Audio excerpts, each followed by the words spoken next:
Hey Dad, Genesis chapter 36 to 40 today. Chapter 36, the family of Esau. Now, this is the genealogy of Esau, who is Edom. Esau took his wives from the daughters of Canaan, Ada, the daughter of Elon the Hittite, Aholibama, the daughter of Anah, and the daughter of Zibeon the Hivite, and Basemath, Ishmael's daughter, sister of Nebajoth. Now Ada bore Eliphaz to Esau, and Basemath bore Reuel, and Aholibama bore Jeush, Jalam, and Korah. These were the sons of Esau who were born to him in the land of Canaan. Then Esau took his wives, his sons, his daughters, and all the persons of his household, his cattle, and all his animals, and all his goods, which he had gained in the land of Canaan, and went to a country away from the presence of his brother Jacob, for their possessions were too great for them to dwell together, and the land where they were strangers could not support them because of their livestock. So Esau dwelt in the Mount of Seir. Esau is Edom. And this is the genealogy of Esau, the father of the Edomites Mount, in Mount Seir. Now, these were the names of Esau's sons: Eliphaz, the son of Ada, the wife of Esau, and Reuel, the son of Basemath, the wife of Esau. And the sons of Eliphaz were Teman, Omar, Zepho, Gatam, and Kenaz. Now Timnah was a concubine of Eliphaz, Esau's son, and she bore Amalek to Eliphaz. These were the sons of Ada, Esau's wife. These were the sons of Reuel, Nahath, Zerah, Shammah, and Mizah. These were the sons of Basemath, Esau's wife. These were the sons of Aholibama, Esau's wife, the daughter of Anah, the daughter of Zibeon, and she bore to Esau Jeush, Jalam, and Korah. The chiefs of Edom, verse 15. These were the chiefs of the sons of Esau. The sons of Eliphaz, the firstborn of Esau, were Chief Teman, Chief Omar, Chief Zepho, Chief Kenaz, Chief Korah, Chief Gatam, and Chief Amalek. These were the chiefs of Eliphaz in the land of Edom. They were the sons of Ada. These were the sons of Reuel, Esau's son, Chief Nahath, Chief Zerah, Chief Shammah, and Chief Mizah. These were the chiefs of Reuel in the land of Edom. These were the sons of Basemath, Esau's wife. And these were the sons of Aholibama, Esau's wife, Chief Jeush, Chief Jalam, and Chief Korah. These were the chiefs who descended from Aholibama, Esau's wife, the daughter of Anah. These were the sons of Esau, who is Edom, and these were their chiefs. The sons of Seir. Verse 20, these were the sons of Seir the Horite who inhabited the land: Lotan, Shobal, Zibeon, Anah, Dishon, Ezer, and Dishon. These were the chiefs of the Horites, the sons of Seir, in the land of Edom. And the sons of Lotan were Hori, Hemam. Lotan's sister was Timnah. These were the sons of Shobal: Alvan, Manahath, Ebal, Shepho, and Onam. These were the sons of Zibeon, both Ajah and Anah. This was the Anah who found the water in the wilderness as he pastured the donkeys of his father Zibeon. These were the children of Anah, Dishon, and Aholibama, the daughter of Anah. These were the sons of Dishon: Hemdan, Eshban, Ithran, and Cheran. These were the sons of Ezer: Bilhan, Zavan, and Akan. These were the sons of Dishan, Uz, and Aran. These were the chiefs of the Horites: Chief Lotan, Chief Shobal, Chief Zibeon, Chief Anah. The Chief Dishon, Chief Ezer, and Chief Dishan.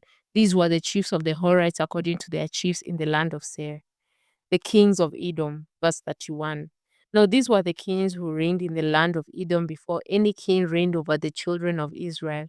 Bela, the son of Beor, reigned in Edom, and the name of his city was Dinhaba.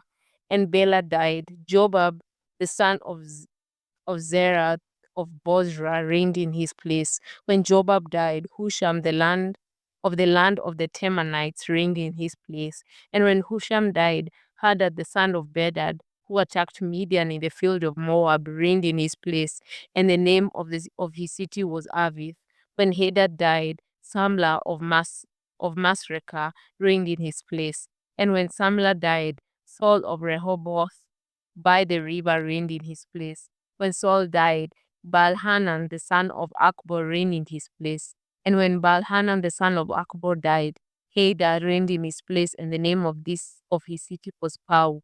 His wife's name was Mehetabel, the daughter of Matred, the daughter of Mezahab, the chiefs of Esau. Verse 40. And these were the names of the chief of Esau according to their families and their places, by their names: Chief Timnah, Chief Alva, Chief Jetheth, Chief Chief Aholibama, Chief Ella, Chief Pinon, Chief Kenaz, Chief Teman, Chief Mibzah, Chief Magdiel, and Chief Aram. These were the chiefs of Edom according to their dwelling places in the land of their possession. Esau was the father of the Edomites. Chapter 37. Joseph's dreams of greatness. Now Jacob dwelt in the land where his father was a stranger, in the land of Canaan. This is a history of Jacob. Joseph, being 17 years old, was feeding the flock with his brothers, and the lad was with the sons of Bilhah and the sons of Zilpah, his father's wives, and Joseph brought a bad report of them to his father. Now Israel loved Joseph more than all his children because he was the son of his old age. Also he made him a tunic of many colors. But when his brothers saw that their father loved him more than all his brothers, they hated him and could not speak peaceably towards him. Now Joseph had a dream, and he told it to his brothers, and they hated him even more. So he said to them, "Please hear this dream which I have dreamed. There we were, binding sheaves in the field. Then behold, my sheaf arose and stood upright, and indeed your sheaves stood all around and bowed to my sheaf." And his brothers said to him, "Shall you indeed reign over us? Or shall you indeed have dominion over us?" So they hated him even more for his dreams and for his words. Then he dreamed still another dream and told it to his brothers and said, "Look, I have dreamed another dream. And this time the sun, the moon, and the 11 stars bowed down to me." So he told it to his father and his brothers, and his father rebuked him and said to him, "What is this dream you have dreamed? Shall your mother and I and your brothers indeed come to bow down to the earth before you?" And his brothers envied him, but his father kept the matter in mind. Joseph sold by his brothers. Verse 12. Then his brothers went to feed their father's flock in Shechem. And Israel said to Joseph, "Are not your brothers feeding the flock in Shechem? Come, I will send you to them." So he said to him, "Here I am." Then he said to him, "Please go and see it is well with your brothers and well with the flocks, and bring back word to me." So he sent him out of the valley of Hebron, and he went to Shechem. Now a certain man found him, and there he was wandering in the field. And a man asked him, saying, "What are you seeking?" So he said, "I am seeking my brothers. Please tell me where they are feeding their flocks." And the man said, "They have departed from here. For I heard them say, 'Let us go to Dothan.'" So Joseph went after his brothers and found them in Dothan. Now when they saw him afar off, even before he came near them, they conspired against him to kill him. Then they said to one another, "Look, this dreamer is coming.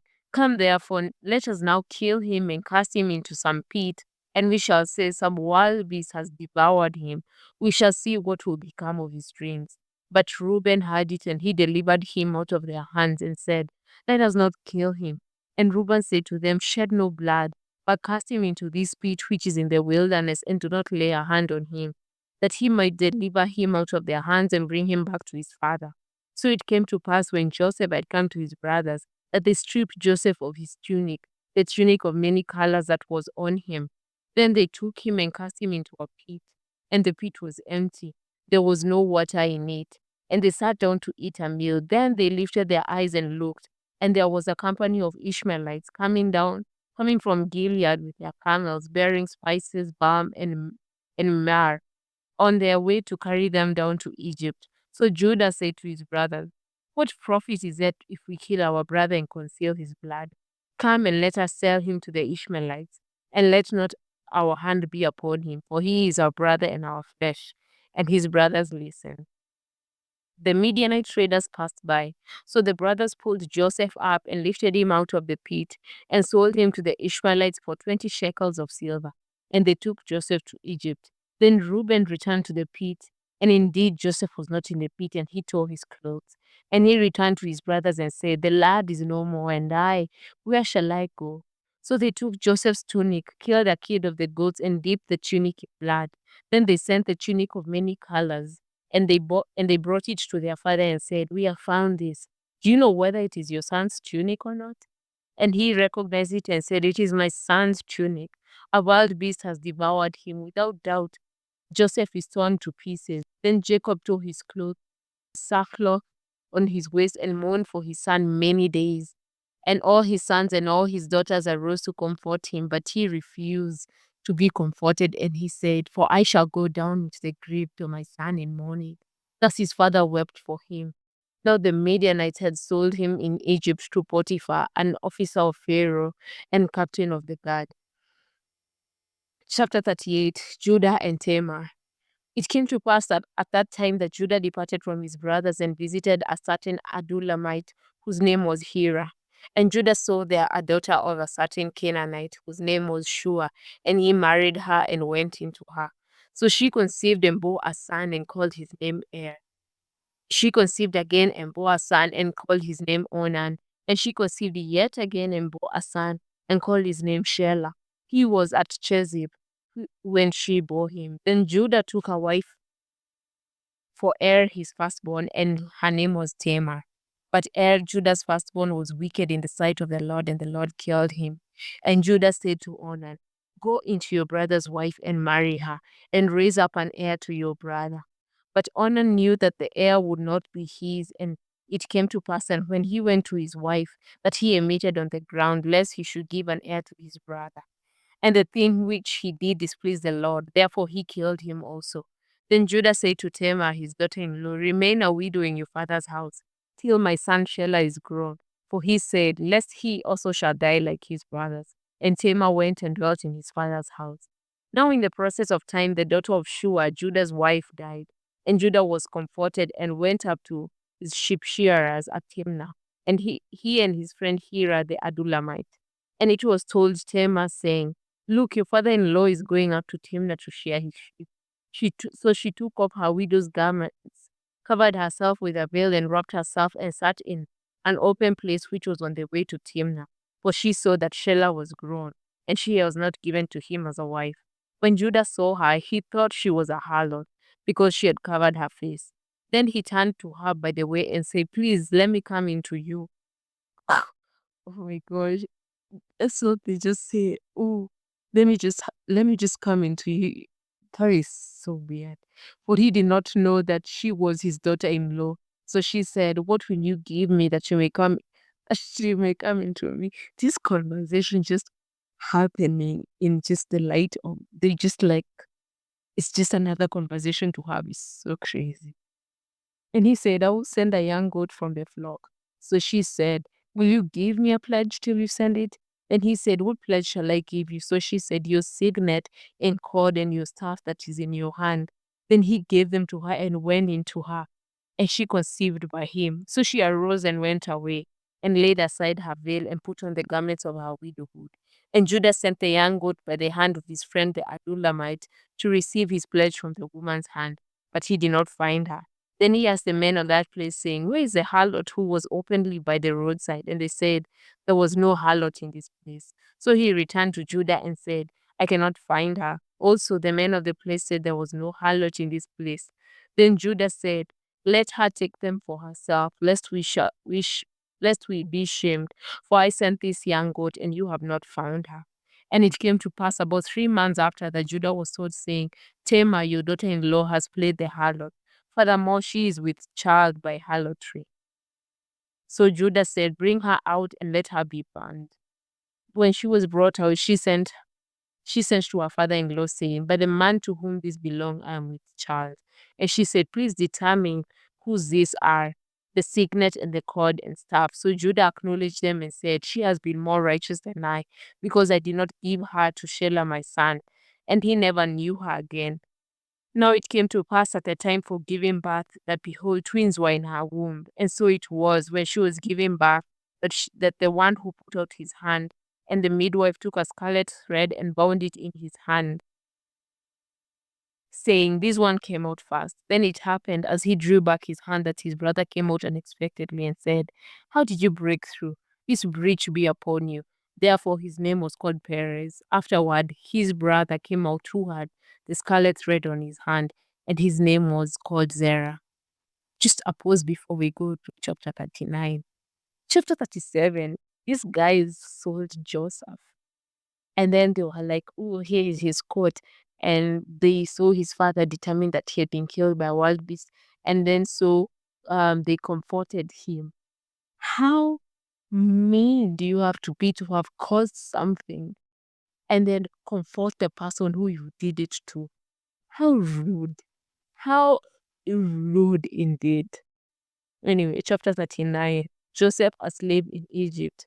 Now Joseph had been taken down to Egypt, and Potiphar, and no, sorry. Now Joseph had been taken down to Egypt, and Potiphar, an officer of Pharaoh, captain of the guard, an Egyptian, brought him from the Ishmaelites who had taken him down there. The Lord was with Joseph, and he was a successful man. And he was in the house of his master the Egyptians, and his master the Egyptian. And his master saw that the Lord was with him, and that the Lord had made all he did to prosper in his hand. So Joseph found favor in his sight and served him. Then he made him overseer of his house, and all that he had put under his authority. And all that he had, he put under his authority. So it was from the time that he had made him overseer of his house, and all that he had, that the Lord blessed the Egyptian's house for Joseph's sake. And the blessing of the Lord was on all that he had in the house and in the field. Thus he left all that he had in Joseph's hand, and he did not know what he had except for the bread which he ate. Now Joseph was handsome in form and appearance. And it came to pass after these things that his master's wife cast longing eyes on Joseph, and she said, lie with me. But he refused and said to his master's wife, look, my master does not know what is with me in the house, and he has committed all that he has to my hand. There is no one greater in this house than I, nor has he kept back anything from me but you, because you are his wife. How then can I do this great wickedness and sin against God? So it was as she spoke to Joseph day by day that he did not heed her to lie with her or to be with her. But it happened about this time when Joseph went into the house to do his work, and none of the men of the house was inside, that she caught him by his garment, saying, lie with me. But he left his garment in her hand and fled and ran outside. And so it was when she saw that he had left his garment in her hand and fled outside, that she called to the men of her house and spoke to them, saying, see, he has brought into us a Hebrew to mock us. He came in to me to lie with me, and I cried out with a loud voice. And it happened when he heard that I lifted my voice and cried out, that he left his garment with me and fled and went outside. So she kept his garment with her until his master came home. Then she spoke to him with words like this, saying, the Hebrew servant whom you brought to us came into me to mock me. So it happened as I lifted my voice and cried out that he left his garment with me and fled outside. So it was when his master heard the words which his wife spoke to him, saying, your servant did to me after this manner, that his anger was aroused. Then Joseph's master took him and put him into the prison, a place where the king's prisoners were confined. And he was there in the prison. But the Lord was with Joseph and showed him mercy, and he gave him favor in the sight of the keeper of the prison. And the keeper of the prison committed to Joseph's hand all the prisoners who were in the prison. Whatever they did there, it was his doing. The keeper of the prison did not look into anything that was under Joseph's authority, because the Lord was with him, and whatever he did, the Lord made it prosper. Chapter 40, The Prisoner's Dreams. It came to pass after these things that the butler and the baker of the king of Egypt offended their lord the king of Egypt. And Pharaoh was angry with his two officers, the chief butler and the chief baker. So he put them in custody in the house of the captain of the guard in the prison, the place where Joseph was confined. And the captain of the guard charged Joseph with them, and he served them. So they were in custody for a while. Then the butler and the baker of the king of Egypt, who were confined in the prison, had a dream. Both of them, each man's dream in one night, and each man's dream with its own interpretation. And Joseph came into them in the morning and looked at them, and saw that they were sad. So he asked Pharaoh's officers who were with him in the custody of his lord's house, saying, why do you look sad today? And they said to him, we each have had a dream, and there is no interpreter for it. So Joseph said to them, "Do not interpretations belong to the Lord? Tell them to me, please." Then the chief butler told his dream to Joseph, and said to him, "Behold, in my dream a vine was before me, and in the vine were three branches. It was as though it budded, its blossoms shot forth, and its clusters brought forth ripe grapes. Then Pharaoh's cup was in my hand, and I took the grapes and pressed them into Pharaoh's cup and placed the cup in Pharaoh's hand." And Joseph said to him, "This is the interpretation of it. The three branches are 3 days. Now within 3 days, Pharaoh will lift up your head and restore you to your place. And you will put Pharaoh's cup in his hand according to the former manner when you are his butler. But remember me when it is well with you. And please show kindness to me, make mention of me to Pharaoh, and get me out of his house. For indeed I was stolen away from the land of the Hebrews. And also I have done nothing here that they should put me in the dungeon." When the chief baker saw that the interpretation was good, he said to Joseph, "I also was in my dream, and there were three white baskets on my head. In the uppermost basket were all kinds of baked goods for Pharaoh, and the birds ate them out of the basket on my head." So Joseph answered and said, "This is the interpretation of it. The three baskets are 3 days. Within 3 days, Pharaoh will lift off your head from you and hang you on a tree, and the birds will eat your flesh from you." Then it came to pass on the third day, which was Pharaoh's birthday, that he made a feast for all his servants. And he lifted up the head of the chief butler and that of the chief baker among his servants.